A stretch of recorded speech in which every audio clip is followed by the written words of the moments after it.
বিসমিল্লাহির রহমানির রহিম। শুরু করছি আল্লাহর নামে, যিনি পরম করুণাময় অসীম দয়ালু। ইয়া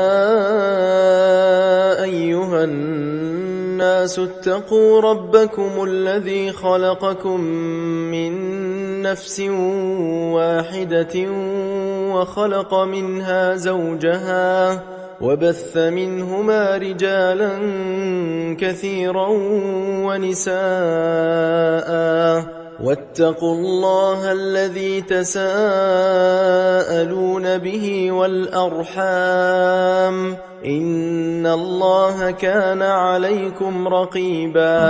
হে মানব জাতি, তোমরা তোমাদের রবকে ভয় করো, যিনি তোমাদেরকে এক ব্যক্তি নবী আদম আলাইহিস সালাম থেকে সৃষ্টি করেছেন এবং তার থেকেই তার সঙ্গিনীকে সৃষ্টি করেছেন। তারপর তাদের দুজন থেকে বহু নর নারী পৃথিবীতে ছড়িয়ে দিয়েছেন।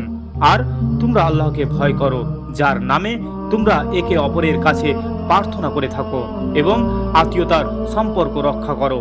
নিশ্চয় আল্লাহ তোমাদের উপর সদা পর্যবেক্ষক।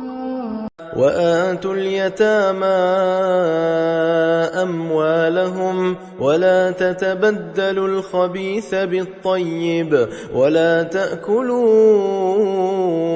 أموالهم إلى أموالكم إنه كان حوبا كبيرا। এতিমদের তাদের সম্পদ ফিরিয়ে দাও, ভালো জিনিসের বদলে মন্দ জিনিস গ্রহণ করো না এবং তাদের সম্পদ নিজেদের সম্পদের সঙ্গে মিশিয়ে অন্যায়ভাবে ভোগ করো না। নিশ্চয়ই এটি মহাপাপ।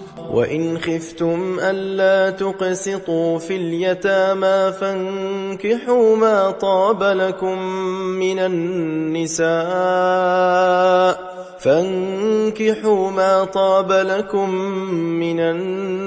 النساء مثنى وثلاث ورباع فإن خفتم ألا تعدلوا فواحدة أو ما ملكت أيمانكم ذلك أدنى ألا تعولوا। যদি তোমরা আশঙ্কা করো যে এতিমদের ব্যাপারে ন্যায় বিচার করতে পারবে না, তবে তোমাদের পছন্দের নারীদের মধ্যে থেকে 2, 3 বা 4 জনকে বিয়ে করো। কিন্তু যদি ন্যায় বিচার করতে না পারার ভয় থাকে তবে একজনই যথেষ্ট। وآتوا النساء صدقاتهن نحلة فإن طبن لكم عن شيء منه نفسا فكلوه هنيئا مريئا। নারীদের তাদের মোহরানা আনন্দের সঙ্গে প্রদান করো। তারা যদি স্বেচ্ছায় তার কিছু অংশ তোমাদের ছেড়ে দেয় তবে তা সন্তুষ্ট চিত্তে গ্রহণ করতে পারো। ولا تؤتوا السفهاء أموالكم التي جعل الله لكم قياما وارزقوهم فيها واكسوهم وقولوا لهم قولا معروفا। যারা সম্পদ সঠিকভাবে পরিচালনা করতে অক্ষম তাদের হাতে সম্পদ তুলে দিও না, বরং সেই সম্পদ থেকে তাদের ভরণ পোষণ ও পোশাকের ব্যবস্থা করো এবং তাদের সঙ্গে সুন্দরভাবে কথা বলো। وابتلوا اليتامى حتى إذا بلغوا النكاح فإن آنستم منهم رشدا فادفعوا إليهم أموالهم ولا تأكلوها إسرافا وبدارا أن يكبروا ومن كان غنيا فليستعفف ومن كان فقيرا فليأكل بالمعروف فإذا دفعتم إليهم أموالهم فأشهدوا عليهم وكفى بالله حسيبا। আর তোমরা এতিমদের পরীক্ষা করতে থাকো যতক্ষণ না তারা বিবাহের বয়সে পৌঁছে যায়। অতঃপর যদি তোমরা তাদের মধ্যে বিচক্ষণতা ও সম্পদ পরিচালনার যোগ্যতা দেখতে পাও তাহলে তাদের সম্পদ তাদের হাতে ফিরিয়ে দাও। তারা বড় হয়ে যাওয়ার আগে তাড়াহুড়ো করে অপচয় করে তাদের সম্পদ খেয়ে ফেলো না।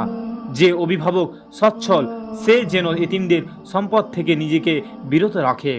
আর যে অভাবী সে যেন ন্যায়সঙ্গতভাবে তা থেকে গ্রহণ করে। অতঃপর যখন তোমরা তাদের সম্পদ তাদের হাতে ফিরিয়ে দেবে তখন তাদের উপর সাক্ষী রাখবে, আর হিসাব গ্রহণের জন্য আল্লাহই যথেষ্ট।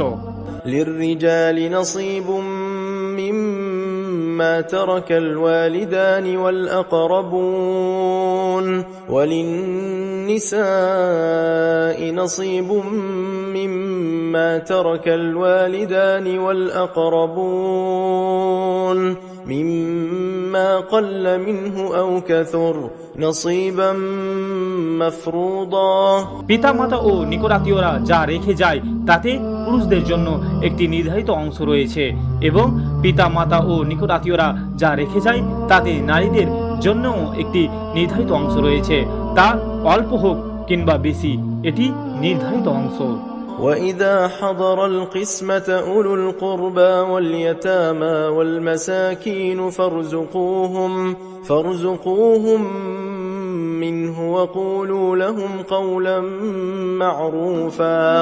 আর সম্পদ বন্টনের সময় যদি আত্মীয় স্বজন, এতিম ও অভাবী লোক উপস্থিত থাকে তাহলে তাদেরও তা থেকে কিছু দাও এবং তাদের সঙ্গে উত্তম কথা বলো। وليخشى الذين لو تركوا من خلفهم ذرية ضعافا خافوا عليهم فليتقوا الله وليقولوا قولا سديدا। আর তাদের ভয় করা উচিত যারা নিজেদের পিছনে দুর্বল সন্তান রেখে গেলে তাদের ব্যাপারে চিন্তিত হতো। সুতরাং তারা যেন আল্লাহকে ভয় করে এবং সঠিক ও ন্যায়সঙ্গত কথা বলে।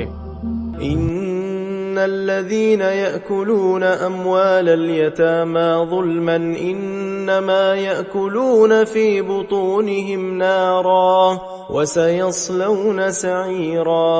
নিশ্চয়ই যারা অন্যায়ভাবে এতিমদের সম্পদ ভোগ করে তারা নিজেদের পেটে আগুনই ভরে, আর তারা অচিরেই জ্বলন্ত আগুনে প্রবেশ করবে।